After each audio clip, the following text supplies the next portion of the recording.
मैं तो केवल इतना ही कहूंगा कि ये घटना बहुत ही दुखद है और इससे मेरी जो आम छवि है उसको नुकसान पहुंचा है, जिसमें मेरे द्वारा 1% का भी कोई योगदान नहीं है, बल्कि इसके उलट मैंने घटना को और उनके दुर्व्यवहार को नजरअंदाज किया और उनके लगातार जो आवेश था उसको नजरअंदाज किया, इग्नोर किया कि कोई बात ना बने, लेकिन वो लगातार करते चले गए और जो चीज खत्म हो चुकी थी और मैं उसको पी के बैठ गया था कि भाई ये ठीक है, ये राजनीति में यात्रा में आम चीजें हैं, कुछ लोग मिल जाते हैं, जो हो जाता है। लेकिन झांसी स्टेशन पे आके कुछ लोगों ने गलती कर दी और वह गलती निश्चित रूप से मेरे लिए एक तरीके से चुनौती बन गई और मेरी छवि के एकदम विपरीत। लेकिन आप लोगों का मैं धन्यवाद करूंगा कि आप लोगों ने मेहनत करके वो वीडियो भी कहीं से आपने व्यवस्था उनकी करी और एक पक्ष और भी जलाया कि ये घटना जो हुई है इसकी भूमिका क्यों बनी, ये क्यों, ऐसे तो नहीं हो सकता है कोई एकदम ऐसा कर सकता है।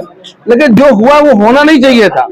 लेकिन दूसरा पक्ष चला, उससे ये हुआ कि ये लोग भी कहीं ना कहीं इस मूड में थे कि उलझ जाएं किसी से और भी किस किस से उलझे होंगे, क्या हुआ, कैसा स्वभाव है, क्या व्यवहार है, क्या खाए थे, क्या पिए थे, क्योंकि सामान्य परिस्थिति में तो वो मुझे नहीं लग रहे थे, क्योंकि बार बार बैठाने के बाद भी उग्र होना। तो ये घटना मैं समझता हूं कि एक दुर्भाग्यपूर्ण घटना है जो नहीं होनी चाहिए थी। लेकिन मेरे साथ में भी उनका जो अशोभनीय व्यवहार था, अमर्यादित व्यवहार था, मेरे परिवार की तरफ उंगली करके वो बार बार मुझे ठीक करने की बात कर रहे थे, ये भी एक सीमा से पार उनका आचरण था।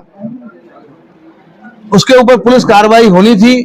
पुलिस कार्रवाई के लिए मैंने ऑनलाइन शिकायत भी की थी, मैंने जीआरपी से भी बात की थी, जीआरपी भोपाल से, कि भोपाल के यात्री हैं, इनके ऊपर कार्रवाई करिए, एफआईआर करिए।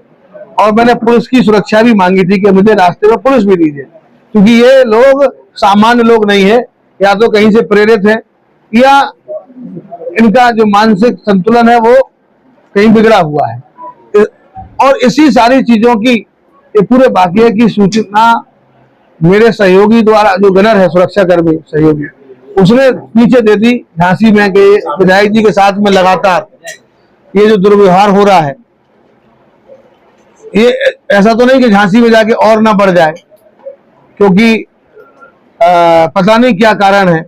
तो उन्होंने सूचना दे दी, लेकिन जिनको सूचना मिली उन्होंने गंभीरता नहीं दिखाई और उन्होंने लापरवाही कर दी।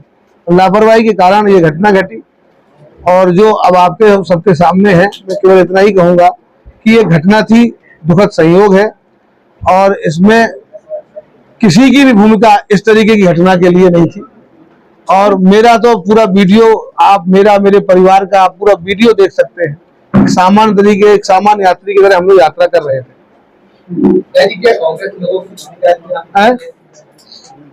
उन्हें मालूम था कि जनप्रतिनिधि का परिवार है, विधायक परिवार के साथ में है, और सामान्यतया कोई भी व्यक्ति परिवार के साथ में लड़ता झगड़ता नहीं है और बल्कि सारी चीजों को इग्नोर करता है। तो मैं भी इग्नोर करूंगा ही, लेकिन उन सारे पक्षों को नजरअंदाज किया गया।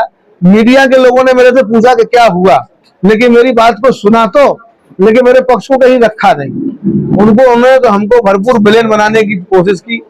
लेकिन मैं तो आप मीडिया का ही धन्यवाद करता हूं कि आप लोगों ने ही फिर आपको लगा कि ये पक्ष जो दिखाया जा रहा है वो सही नहीं हो सकता, इसका भी कोई और एक पहलू होगा।